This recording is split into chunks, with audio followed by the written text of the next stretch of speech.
पुणी खोल सुभद्रा पोर्टाल जानतु किए केबेठारु करेंगे आवेदन क्या कटा जाए क्या जोड़ा जीव सुभद्रा योजना यह भिडियो आप जापर देखिपे पुणी खोल सुभद्रा पोर्टाल 21 वर्ष होता युवती मैंने सुभद्रा योजना आवेदन करेंगे उपमुख्यमंत्री प्रभाती परिड़ा सूचना देते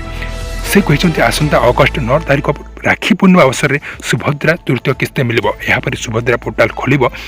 तापर आम जाना 21 वर्ष होता युवती मैंने आवेदन करेंगे जहाँ 21 वर्ष होती युवती मैंने सुभद्रा योजना आवेदन करेंगे एसह पूर्व बाद पड़ता 2 लाख हिताधिकारी को जोड़ाई आउ थे सर्भे कर जो मैंने सुभद्रा योजना बाद पड़ते केमी जोड़े से सर्भे कर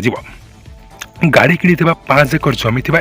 आईटी रिटर्न करथिबा सेमानकु बात दिया जायछि सेहिपरि 93,000 हिताधिकारी को 60 वर्ष होइतिबारु सामाजिक सुरक्षा विभाग को सेमानक तालिका पठा दिया जायछि भत्ता पाई सेमानकु आउ आवेदन करबाकु पड़िबो नाही ए सब प्रसंग को आधार को नै पुरी थरे सुभद्रा योजना रे योग्य हिताधिकारी चयन करा जिवो बोली उपमुख्यमंत्री प्रभाती परिड़ा कहछन्ति जो माने 60 वर्ष जाहाकु हे जायछि सेमानकु एठरे बात दिया जायछि माने रिजेक्ट कर जायछि तांकु भत्ता मिलवाई आउ आवेदन करने को पड़ो नहीं से अलरेडी एलिजिबल हो जाती भत्ता पाइबापी से आउ सुभद्रा योजना पैसा मिलव ना बोली एटे आपने लिखाई देखिपे तापर जहाँ को 21 वर्ष हो जाती से युवती मैंने सुभद्रा योजना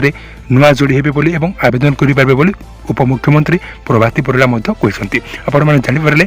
राखी पूर्णिमा 9 तारिख आपण अगस्ट 9 तारिख में सुभद्रा योजना तृतीय किस्ती 5,000 टका आपको अकाउंट को पड़ो आपने जापर तो यही सब थी आज